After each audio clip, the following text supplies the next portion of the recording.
In the middle of her residency, Dr. Alin Gragossian went into heart failure and required a heart transplant. So she tells us about her experience and what she learned so that we can help you be a better doctor. Welcome to the Physician's Guide to Doctoring, a show by me, Dr. Bradley Block, and this is a practical guide for practicing physicians where we interview experts in and out of medicine to find out everything we should have been learning while we were memorizing Krebs cycle. This podcast is sponsored by Doc2Doc Lending, the personal lending platform for doctors by doctors. Traditional lenders overestimate the risk of lending to doctors because a lot of us carry significant debt. But at Doc2Doc, they know that as a profession, doctors almost never default on their loans, and they take that in consideration when they're setting our rates. I love what Doc2Doc is doing within our community, so please check them out at doc2doclending.com/PGTD. That's Doc2Doc Lending, number 2, /PGTD for Physician's Guide to Doctoring. Dr. Alin Gragossian, thanks very much for being on the podcast. Thanks for having me. You did your emergency department residency at Drexel at Hahnemann, and then went on to join us in New York here for your ICU fellowship, your critical care fellowship at Mount Sinai. Mm-hmm. But your training was interrupted by a health issue. Correct. Yes. What happened? Okay. So emergency medicine is usually 3 or 4 years. And so towards the middle of your 3rd year of residency, so this is towards the end, is when you start applying to either fellowships or jobs, depending on what you want to do next. At that time, so I want to say October, November, December-ish of 2018, I was applying to fellowships. Very, very ironically, I really liked critical care. I really liked cardiac critical care. It was a new and emerging field is to do emergency medicine to critical care. Usually it's for people who are like internal medicine, pulm crit trained, but nowadays more and more of us are going into critical care. And so it was this brand new sexy field that I really, really wanted to get into. I had applied, I was interviewing, I was on top of the world. I even remember thinking like everything was going very well, academically, socially. I was enjoying everything. And the only problem that I had, this was like November, December of 2018, was that I had this like persistent cough that wasn't going away. And I had been sick. Like I had some sort of URI at some point, and we always get sick during residency, and it's not like anything we really worry about. It wasn't anything that was keeping me from like going to work, but it was just like this, like every, hour or so I would cough and I had sniffles and I didn't know what was going on. That persisted on, it got a little bit worse. And in the middle of December, which is actually right around the time that I had matched into my fellowship. So at this point, like I knew I was going to be going to New York City for this critical care fellowship at Mount Sinai, but this cough started getting worse and I was having progressively worsening shortness of breath with it too. And that's when I knew something was wrong.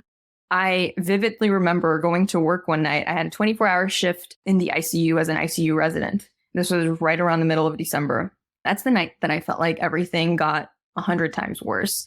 My attending had even noticed that I was like not able to finish sentences without stopping to take a deep breath, which is a pretty big deal. Wait, so you went from, oh yeah, I've got the sniffles and a cough to I can't finish a sentence. Exactly. And it all happened very quickly. Like, I had this persistent cough for a few weeks, but then like within a couple of days, I became more short of breath. The following day after my 24-hour shift, I went home and I wasn't feeling good. And you still finished your shift. I know, yeah. You were so short of breath that you couldn't finish a sentence and you're like, I'm going to finish my 24-hour shift. Okay. We can't call anybody in. This is my job. Yeah, that was actually like a very like resident move. I even remember my attending was like, go down to the ER and get a chest x-ray. And I was like, I can just... And then come back up and finish rounds. Yeah. And then finish signing out. Yeah. I always think about what could have been, but then I stop myself because I'm like, you know what? It already happened. So there's no point in me like thinking about what I should have done at that time. So either way, like I decided to do the shift. I went home. I like to describe this because I remember I had to go to the bathroom and my bathroom was only like a few feet away from my bedroom. And I couldn't even walk to the bathroom at that point. Like I was having trouble walking to the bathroom. I ended up going back to the emergency department. So, my colleagues, my co-residents, my attendings who had just seen me in the last few days, they told me I looked so much worse. There's a picture of me actually where like my lips look blue. Like there's something going on. What's the worst it could possibly be, right? I was 30. I had barely been to a doctor before this. And I had this like URI, we thought it was maybe the pneumonia. And so we did a workup. while we're trying to get things done, we got this chest x-ray that showed bilateral infiltrates. And the first thing you think of when you see that in a person who's 30 years old is not heart failure. It's usually like, oh, it's probably like this multifocal pneumonia that she like contracted from someone. And so I was kind of being treated, trying to figure out exactly what was going on, but I was getting antibiotics in the meantime, and they were trying to like give me supportive care.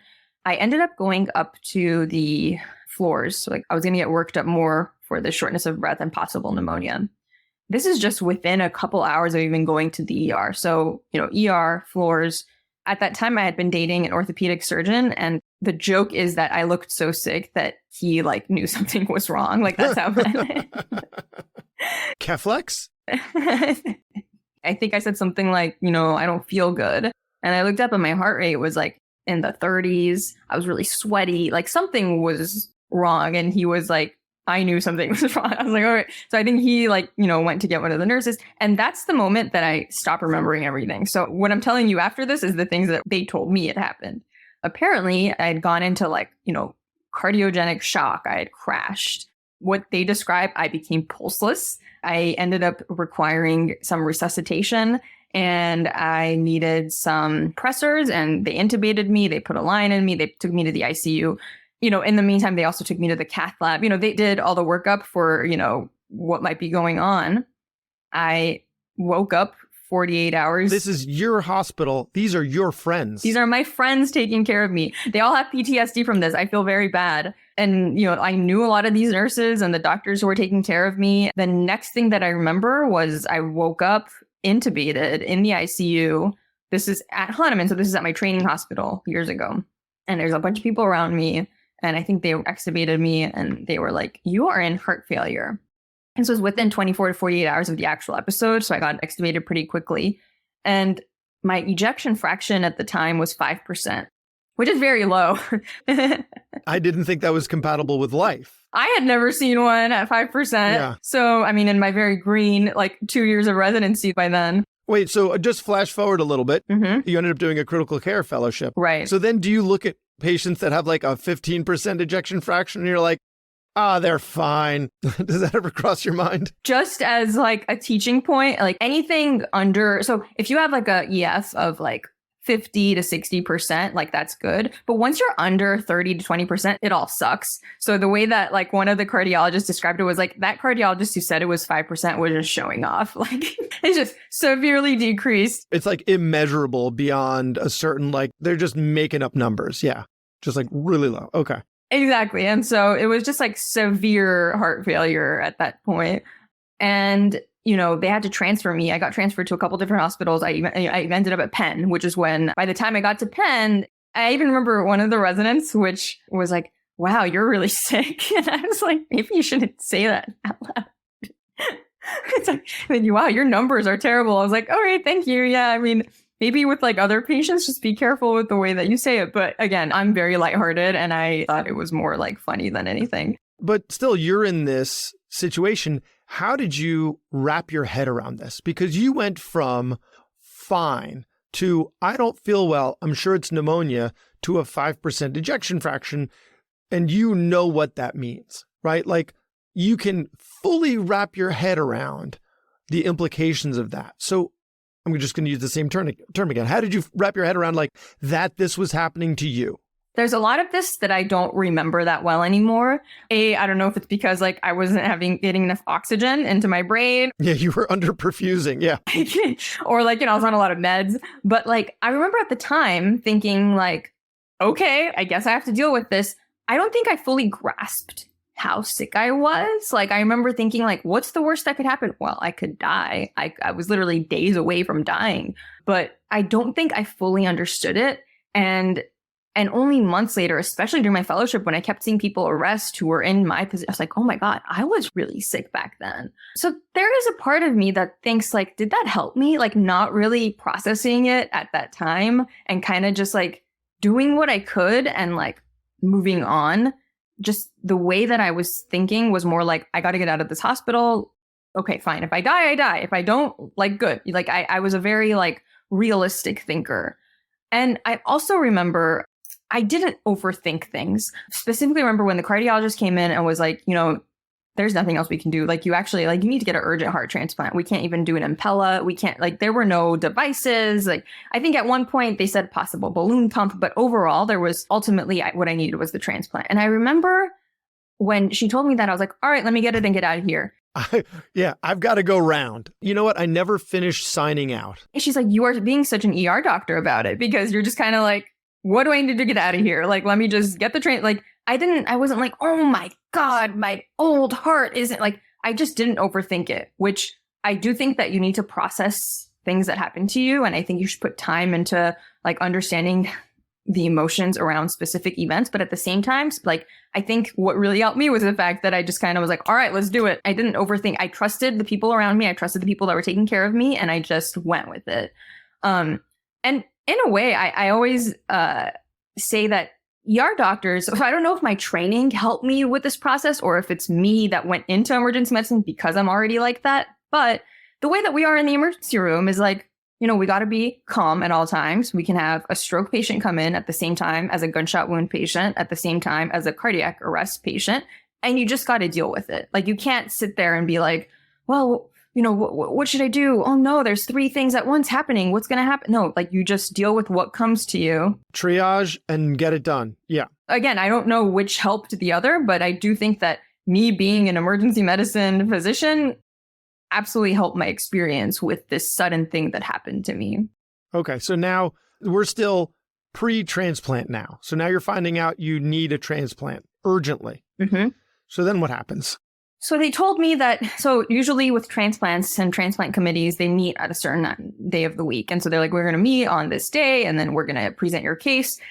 And I remember thinking, like, are you going to talk about personality? Are you going to be like, she's this spunky girl who, or is it just all like lab number? Like, I was very curious, and they were like, well, I think it's a little more formal, but I was like, you guys can talk about me. Like, can I come? Like, maybe you could just like, which picture do you use? It's like what Will Flannery, like Glaucom Flecken, I'm sure I'm not saying it right, when he does like his pediatric impression. It's like, this is a very cute little girl who likes balloons and rainbows. And exactly. I was like, can you guys talk about all the things that I like? But no, I think they just go through like labs and like, you know, there's a lot of things that go into transplant committees and selection. So like, you know, certain things like, do you have support? Like, people don't realize that if you're going to get a transplant, you need to have support living with you for the first few months, or else you actually can't get a transplant. So there's a lot of things that go into it. And, you know, luckily I had, you know, all the check boxes marked, and they came back a few days later and they're like, all right, you're going to get on the list, you know, sign these papers. And I remember like the coordinator who told me this, she's like, okay, well, you're going to have to get a transplant. Here's the paperwork. And she like started going through it, and I took it and I immediately signed it. And she's like, do you have any questions? And I was like, no.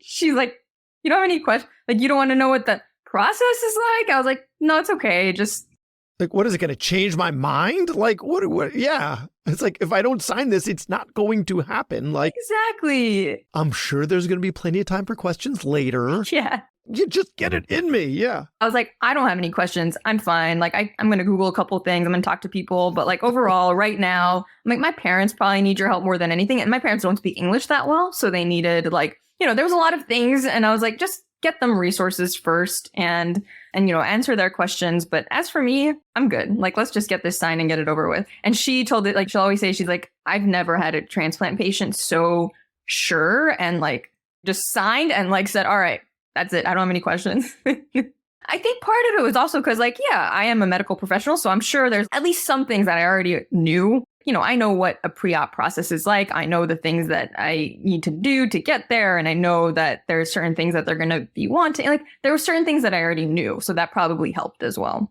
But yeah.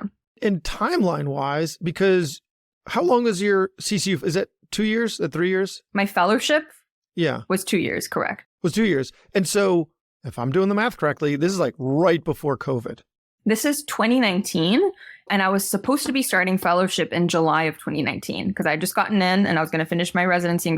But what had happened was, this is a total like doctor thing to do. While I was in cardiogenic shock, like one of the first people that I emailed was my program director of my fellowship. And I was like, hey, just FYI, like, I'm actually needing to get a heart transplant urgently. And I just want to make sure that you guys are going to keep my spot next year. I'll be there. I'll be on time. Don't worry. I won't be late for my first day. And I think my email was something like, if I live, then I want to like definitely still do fellowship, which again is very like me. Like I'm very like direct, because my thing was, if they take my spot, then I'm going to have to reapply this year to ERAS. And like, I want to make sure that like everything is in order until. Yeah. What a pain in the butt that was. I don't want to go through that again. And then let me tell you, Mount Sinai Critical Care Fellowship Program has been supportive till this day. Not only did they come to visit me in Philadelphia, like while I was sick, I mean, they sent me cards and they were so worried, and they were like, you can still do this fellowship. Like, do not worry. We'll keep your spot. You can even start next year if things don't like work out by this year. So they were amazing. I love them to death. So I got on the list. I didn't wait that long. Usually people wait long, but keep in mind that I was very sick. I was in cardiogenic shock, on tons of support. Other things that help you is usually if you're like smaller or have a certain blood type, or if you have like a very common blood type, that helps you as well. And so, within 2 weeks, less than 2 weeks, I actually got a heart transplant, which is insane. And I was so lucky that it happened. Wouldn't the fact that you're like, a great candidate, right? You're educated, you have social support, you had no other medical problems, no comorbidities, great shape in other ways. Yeah. So a lot of those things do go into play. Education, not so much, but obviously like having the support. When people ask like, how did you recover? I'm like, keep in mind, I was literally healthy right before this happened. And that is going to be like, I'm going to be a perfect surgical candidate for that reason, right? Like if you have chronic heart failure for 10 years, you're deconditioned by the time you get to transplant. For me, like I was running like the week before I went into shock. And so, yeah, whole other story. So yes, I was a pretty good candidate. And I'm sure you were pushing through. Why am I slower than I usually am? Exactly. And so in many ways, yes, like that helps. But overall, because it is a common misconception is people are like, is it because you're a doctor you got on the list? Like, I'm like, no, it's not that. It's how sick you are that really gets you to the top of the list. And then obviously having all the right, having the blood type and this and that helps too. Okay, so then the day came and you got your transplant. Yeah, January 15 or the night of the 14th. So it's really, really interesting because like I was not expecting it. And even though every day I was like waiting for this call, but the nurse came in and I thought it would be like this like balloons and like excitement. And like it was just like an iPhone. He's like, hey, you got a phone call. I was like, phone call. The coordinator on the other line was like, there is a heart that can be procured tonight and, OR time will be 2 a.m. I just need you to accept. They go through the consent. I was so shocked that I didn't know what to say. And so my first thing was like, I gotta go talk to my mommy. Like I just digressed into like a 2-year-old. I was like, let me make sure with my mom first. I get it. Cause you're like, this is it. This is it. Yeah, I get it. Because then who else? Your program director? Like it's either your mom or your program director, right? Those are the two people you're going to call. Yeah. And the funny thing is, so my parents, one or the other at least, usually my mom would stay with me at the hospital. This was before COVID. So like families could stay there. I actually always had a party in my room, tons of residents, like people flying in from everywhere to visit me. So my mom had been there basically the whole time. And this one night, my cousin flew in from LA and was like, and I was like, listen, take my mom out. Like she needs to get out of the hospital. And so my mom loves casinos and like my cousin had decided to take her to some like janky casino in Pennsylvania of all places. And then I'm sure they look like assholes, right? Because I was like, my mom's at the casino, like, wow, her daughter is like waiting for. But no, my poor mom, like I forced her to go. And my cousin decided that taking her to a casino would be like a way to get her mind off. Right. But yeah. It's like I do an adenotonsillectomy on a 3-year-old. Where'd the family go? Oh, they're at McDonald's. And you're like, I told them I'm not going to be that long. Your mom was at the casino while you were signing for your heart transplant. Okay. So I called my mom and like, there's like, the casino sounds in the background. And she's like, oh, like I'm winning money. And I'm like, I'm about to go into surgery for my heart transplant. They immediately came back to the hospital and, there was an OR time for 2 a.m. And so they had to do like the wash and all the stuff that they came in, they got consent and they did all the stuff. And I remember one of the craziest parts was while people are coming to visit me before I go, they finally wheeled me to the OR right around 2, 3 a.m. And right before they intubated me, the nurse was like, is there anything else you want? And I'm like, can I just call my mom one more time?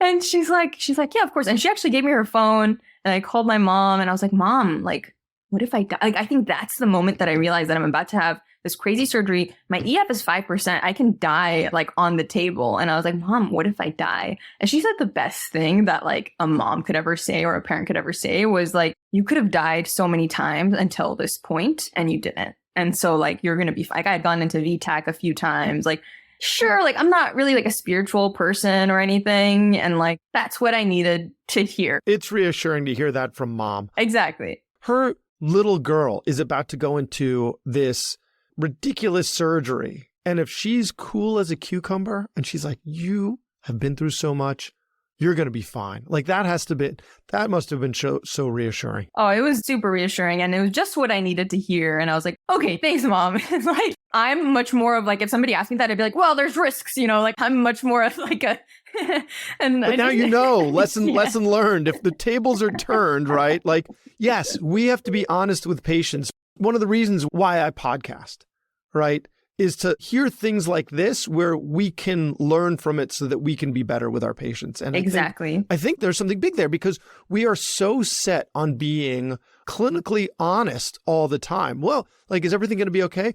I'm going to curse. Just fucking tell them they're going to be okay sometimes, right? Because if they're not, you'll deal with it. When they're about to go to sleep, they're in that moment. They're really anxious. I think it goes a long way to be like, we're going to take great care of you. You're going to be fine. Right. I agree. Because I don't think they're going to turn that against you. Like if you have a complication, they're not going to be like, you fucking told me I was going to be fine. And no, I'm not. And if you hadn't like that one thing, they're really going to use that against you. No, I think there is a lesson to be learned from Mrs. Gragossian here where they're like, you know what? Be cool as a cucumber. Yeah. We're going to take great care of you and everything's going to be okay. Yeah. And she was extremely cool. It was funny because my dad is generally the one who's like cool. And my dad was crying the whole time. Like from the day that I was hospitalized, he cried every single day. And my mom was the one who was like, she's fine. Everything will be fine. And so it was very interesting seeing that dynamic. And I'm so glad she told me that. And one of the last things after we hung up, like I remember the anesthesiologist was asking like, oh, what kind of music do you want? And I was like, Tupac, he's my favorite. Like we gotta listen. So I went to sleep. The last thing I remember is Tupac's like All Eyes on Me album. Which they promptly changed right after you went to sleep. Probably some surgeon thing that they put on. I don't know. Actually, while we're on the topic of those phrases, that helped you through these challenging times, what were some of the other things that, whether it was a doctor or a friend or a nurse or anyone who was involved in your care, that really stands out to you as like those things really meant a lot, big or small? There were a lot of things. And overall, it made me become a better communicator. It's like seeing these things. Like I remember I was in heart failure and I'm on this like AHA diet, right? And so I have to be careful with what I eat, and I was barely hungry, right? Like, I'm so sick that I'm not even hungry. And like this one day, I just really was craving a Philly cheesesteak sandwich. I was like, I just want one bite. From where? I went to college in Philly. Where was it from? I don't remember which one. I even said just the cafeteria is fine, but. Yeah. Yeah, you get them from a food truck outside is great. Yeah. It doesn't matter. Yes. Yeah. Okay. But I do like Prince's. That was my go-to. So I remember I told my cardiologist that they were coming into round, with their like white coats and clips and everything. And she's like, you know what? Just go eat a Philly cheesesteak today. That's good. And that really like resonated with me. She's like, that's fine. There's one Philly cheesesteak when I'm that sick, I just want a bite of it. Like I was craving something. And so like little things like that, because sometimes like patients are so focused on like food, like I shouldn't eat that. I'm like, no, if you really want a piece of cake, let me go get you a cake. It's fine. Like you're going to be fine. Just not right before surgery. You're right. Exactly. I think this was like a couple days before. And then overall, just like understanding. So I remember, in my opinion, a lot of this is more difficult for caregivers and the support people that are around the patient than the actual patient. You can ask me about my hospitalization at Penn for 2 weeks, and I remember bits and pieces, but I can tell you right now, my parents and my friends remember way more than I do. And so I make it a point to also talk to family members and make sure that they understand that not only like do their cares also matter, but also I thank them for like what they do, because I know that they're going through a lot. Like who knows how, like my parents till this day, if I say something like I'm dizzy, they're like, oh, what if you end up at the hospital? They have like PTSD from everything that I went through. And so I know how hard it is for caregivers too. And sometimes I just want to I always thank them when I meet them, and I take my time to talk to them because that's a good point. They're going to get affected by this way more than the patient in so many ways. And at least with patients, we were just talking about this earlier, patients get paid time off and we do this. And if something happens to us, but what about the caregivers? Where's the support for them? It's not as open and there aren't that many resources for them. And so I make it a point to tell them, thank you. Yeah. Care for the caregiver, support for the caregiver, anything that you could do, even just doing a great job. Maybe they feel like they're not doing as much as they should, reassure them that they are. They are, just by being there. Mr. and Mrs. Gragossian, you are, you're really, we see all that you're doing for your daughter here, and, you're really doing an amazing job supporting your daughter. That I think would go a long way in those. I mean, maybe giving them paid time off as well. I'm sure that does happen. I'm just saying, in general, we're more focused on the patient than. No, we are. And often neglect. Just straight up neglect the caregivers. So that's something that we could all do better. Well, okay, so what about the opposite? Without throwing anyone under the bus here, we're not looking to make anyone look bad. What about the opposite? Some things that you experienced or witnessed that could have been better. Yeah. And this goes for I've been hospitalized many times at many different hospitals, and I've interacted with many different physicians and nurses. So it goes for just generalizations that I've seen is when you're a patient, you can hear more than what people think you can hear. So you have to be really mindful when you're outside of the patient's room, even if you're just a few feet away. There's nothing else to do when you're in the hospital room. You can hear everything that's happening around you. And it wasn't even necessarily about me. Sometimes I'd hear things about other patients. And I think that's, there should be a little more privacy. And I think that if you have to say something about someone, and you're around the room, you should probably be nicer about it, or so little things like that. I don't think I realized how much patients really see and hear everything that's going on around them, because you're usually they're in the bed, they're not even paying attention. No, they are paying attention to a lot more than you think they are. They've got nothing to do but pay attention. Exactly. So, little things like that. I also feel like one of the things that I really started doing afterwards. So again, I'm going to remind people that my parents don't speak English that well, definitely not medical English, they're not medical people. So one thing that was really difficult for them was how they'd come in and they'd be like, oh, the ICU doctor said you're fine, but why is the heart failure doctor saying that, you still need a heart transplant? And then the surgeon is coming in and saying that oh, are you eating enough for surgery or whatever? For them, they didn't understand that every team's goal was different, right? The ICU doctor's goal is just to keep you alive. So of course I'm alive. I'm fine. That still means I'm really sick. There's no change. You're the same person you were yesterday. And we know that you aren't going to get better. So if you are the same as the way you were before, that is outstanding. We're high-fiving. That's great. But being misinterpreted as oh, great, she's going to be discharged soon. Exactly. And so for them, they were the ICU doctors came in and said everything was fine. And, I'm yeah, but I'm still in heart failure. And the cardiologist was a little more serious, was no, it was very bad. And my parents were well, the ICU doctor's really nice and said everything's fine. I was well, we want to talk to the one who's full of good news. You're full of bad, gloomy Gus here. And so I make it a point to also tell people to make sure you communicate what your goal is. So I am the ICU doctor. I am here to, make sure her vitals are okay and kind of coordinate the care for her. But the cardiology team is the one who's going to be in charge of her heart transplant. She needs a heart transplant. We do it more often in my, I do EM and critical care. And for us, we're always talking to other consultants.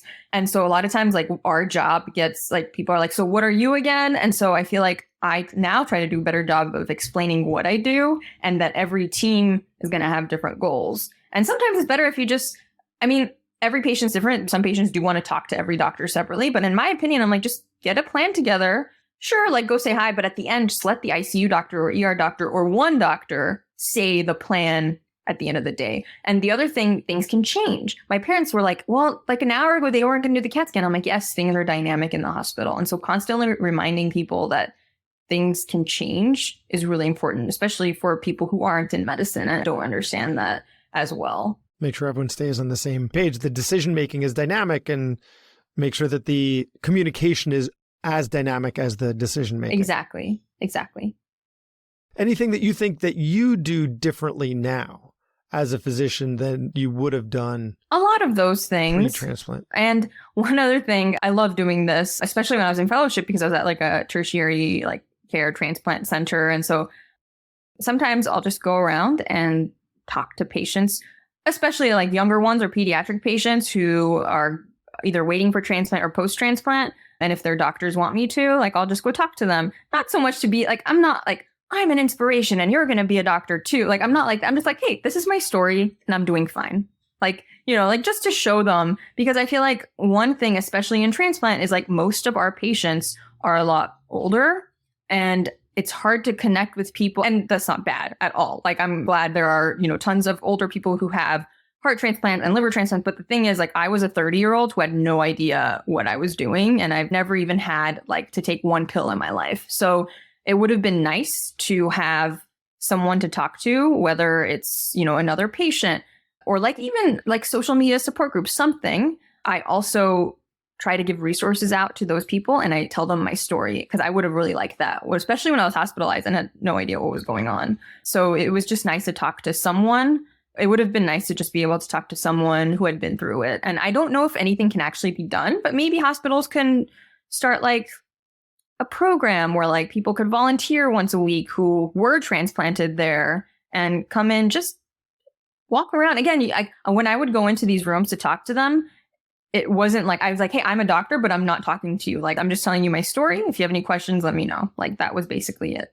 And it really helped. I heard that on one of your, and this is a good opportunity to plug your podcast, Both Sides of the Stethoscope. Yes. I was listening to an episode where one of your guests had a heart transplant also, and she was saying that she was this like young, healthy woman, and she went to their like mandated support group, and it was like a bunch of 80-year-old dudes. So it was like her and like, this is my community. You know, and human beings are tribal. I say it on the show all the times. And, you know, your tribe, one of your tribes is now, you know, the heart transplant community. Right. So she looks around the room. She's like, this is my tribe. These are my people. What planet is this? Yeah. Yeah. And that's fine. Yeah. Like, at the end of the day. Fine, but we can do better than fine. Exactly. Exactly. It was really cool. I actually just searched for like hashtag like heart transplant, which is like a total millennial thing to do. Because I was like, of course, I'm going to look on Instagram.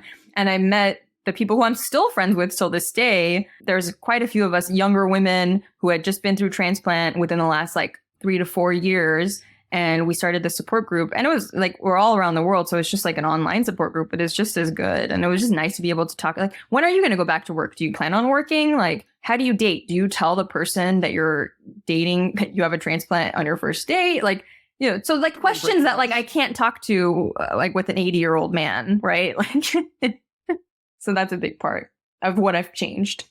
So we're on the precipice with the story, because where we left the audience off, you were going under anesthesia, right? Where we left off. So, yeah. I mean, clearly everything has turned out well, because here you are. And that was, you know, and you've since done your fellowship post-transplant. So this was a couple of years ago now, but let's just finish this story. I was still intubated for the day after, because you don't just immediately extubate a heart transplant patient. I don't know if you've ever been intubated. It is the worst feeling in the world. Like, awake and intubated, the worst feeling in the world. You feel like you're gagging. I mean, you are gagging, but you feel like you're not breathing, but you are. And I thought he was a kid. I thought it was like a 20-year-old volunteer at the hospital. And he kept coming into the room. And I was like trying to write down like, increase fentanyl, like, please. Like, this is so uncomfortable. And he was like, okay, well, like, we'll be right back and we'll try to extubate you. And I was like, who is this kid? You know, I think he ended up getting us blankets. You're going to love this story. So my boyfriend at the time, like, had asked him for blankets, and he came back with blankets, which was very nice of him. You know, eventually I got extubated, and then he comes back. He's like, hey, so nice. He was like, it's an honor to take care of you. Like, I heard that you're an ER doctor and you want to go into critical care. And I was like, yeah. And I was like, oh, maybe it's like a pre-med kid who wants to like talk to me. And it turns out it's John Greenwood, who is like a very famous ER critical care doctor whose book I've actually read. Like, he is one of, like, I always thought John Greenwood was like this older person who with the book and like, you know, very well known in our little community in med ed. But no, he's like, you know, he's like this 40-year-old who looks like he's 20 with like dimples. I had like drool coming. I was like, oh, I was like, you meet your hero with drool coming out. Yeah. I was like, oh my God, Dr. Greenwood. And he's like, yeah, just call me John. And like, I didn't realize he was the CT ICU attending that day. And actually, we became friends. And what's even funnier is I did some research for him. So we actually like networked through that. And like, he's a great friend and mentor now. So, hey, John, if you're listening to this. But yeah, so that was my extubation experience. And then right afterwards, because, they put me on high flow and they were like, you can't eat for the next few hours. And I was like, fuck that. I'm going to eat. So I had my boyfriend get me. I was really craving ginger ale. And so the first thing I did after like a 12-hour surgery, after being intubated, I just like chugged a bunch. Something with bubbles. And I was like, what's the worst that could happen? What's the worst that could happen? Looking back, like I could have aspirated and died, but that's besides the point. And I just chugged maybe like 4 of them at once. Was it good ginger ale, or was the so hospital good. Shasta? Was it the the little mini ones that everybody? It was the hospital Shasta, but it was just what I needed. Yeah, it was divine. Yeah. The best part is like right after I chug it all, I'm like, Matt, I'm gonna throw up. I have like a brand new sternotomy, and I just threw it up everywhere. And then the nurse, like everybody runs in, and they were like, "What is this?" Like, and I was like, "Oh, I probably drank it before the surgery." Hide the cans. We're going to get in trouble. Definitely do not recommend anybody ever like chugging ginger ale right after they get extubated. Now I totally know why, we don't do that. Yeah. And I remember the nurse was like, this looks like it's new. Like, it does not look like digested ginger ale. Really? What are you looking with a microscope? You're trying to rat me out? So that was my extubation story. Within a day, I got out of the ICU. So when you're on immunosuppression, they are really difficult medications. Like your first year, even now, I still have some issues with it, but a lot of stomach issues with immunosuppression. And these are like high dose steroids, high dose immunosuppression. So, a few things here and there, like I was having like GI issues, but overall, they were just waiting a few days for me to like be able to get more conditioned and get out of the hospital. And so I got discharged just 9 days after my heart transplant, which is amazing. And then I went home. And the first day I was like, all right, when can I go back to work? And they were like, oh, well. You gave your spot to someone else. Yeah. I think they asked me to wait at least a year. But what I decided was, within 5 to 6 months, I went back, but I didn't see patients. I did like admin blocks because I was mostly okay. Like, again, I had to be careful because of the immunosuppression as far as getting like sick. But overall, like I wore a mask. So this was right before COVID. I was always wearing an N95 at the hospital anyway. And yeah, so that was it. And then, in the meantime, while I was recovering, I started a blog called A Change of Heart. And that's when I did fundraisers for Donate Life America. I tried to do some education, put resources there. And it was just like an interesting few months where I started to do some advocacy work. And then now I still do it. So that was kind of my recovery. Yeah. Wow. Okay. So where can people find the blog? Where can people find the podcast? Let's talk about your online footprint, which is, how I found you. And it's pretty large and impressive. Yeah. The blog is called A Change of Heart. You can just put in a change of he.art, and that's the website. I also have a Change of Heart blog, Instagram, and that's the handle itself. And then, I'm on Twitter, AG_EM33. I'll send you all of the links. But basically, if you put in my name into Google, these 3 things will pop up. Speaking of Twitter, one of the coolest Twitter interactions that I've seen was you towards the beginning of COVID. I don't know whether it was about the vaccine or it was you interacting with a transplant surgeon about either antibodies or vaccines or something like that. And I was like, that is so cool. This is, like a physician with a transplant interacting with like a transplant surgeon and getting like real time information, not medical advice, but real time, like in a very unsure world with like very little information from like a fantastic research, like the best information you could possibly get. And I just thought that was like the power of social media. Like it's as amazing. Much as it's a dumpster fire, right? But like there are these glimmers of like the world can be a really cool and amazing place. Absolutely. When people tell me things like social media sucks, I'm so addicted, blah, blah, blah. And I'm like, it's been my savior. Like, not only have I connected with other transplant patients, that's one, but like through COVID, all of us medical professionals used social media to learn more about what to do. And I've met so many people through it. Like yes, like it sucks sometimes, but overall, it's been way more helpful in my journey than anything. I mean, not even in my health journey, just like in general, as a physician, it's helped me so much. I'm very excited about it. And that's how I met Kobe Salerno, who is the guy that I do the podcast with. So we have a podcast called Both Sides of the Stethoscope. And what happened was when I first got my transplant, I was all open about it on Twitter, which by the way, like people are like, why were you so open about it? And I was like, what do you mean? I'm such a social media person that I just post everything all the time. And then I was like, I don't know. I thought people would want to know. And they're like, oh, that's so brave of you. I was like, brave? I was just being me. I didn't realize it was this, brave thing that I was doing. But because of that, Kobe had reached out to me, and he had at that time happened to be internal medicine resident. And he had a different story than me, but very similar in that he had hypertrophic cardiomyopathy. I had dilated. I had familial dilated cardiomyopathy, and he had a genetic condition that caused HOCM. And so he reached out to me and said that he had gotten a transplant before med school. He had been sick more or less his whole life. And so we got together, and he became the person that I'd be like, so do you wear an N95 with this kind of patient? Do you take time off if you have a cath? So he helped me figure out and how to navigate my life post-transplant patient as a resident. And then because of that, we eventually started this podcast. It's been a crazy journey since then. Amazing. Well, you are an inspiration, and we've really learned a ton. I've learned a ton. There's a lot and it was a really entertaining story. The way that you tell it, really, I think, sometimes we have some attrition on the podcast. People don't listen to the whole episode, but I'm sure they're going to listen to this whole one because this is, cool. It's really, really compelling, interesting, a lot of great tips for how we can do better for our patients as physicians. So thank you for your time, and thank you for all that you're giving back. Thank you.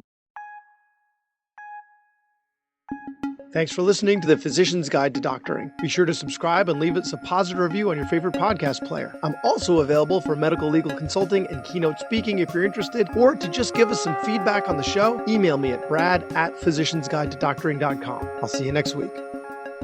The ideas expressed in this podcast are those of the interviewer and interviewee and do not represent those of their respective employers.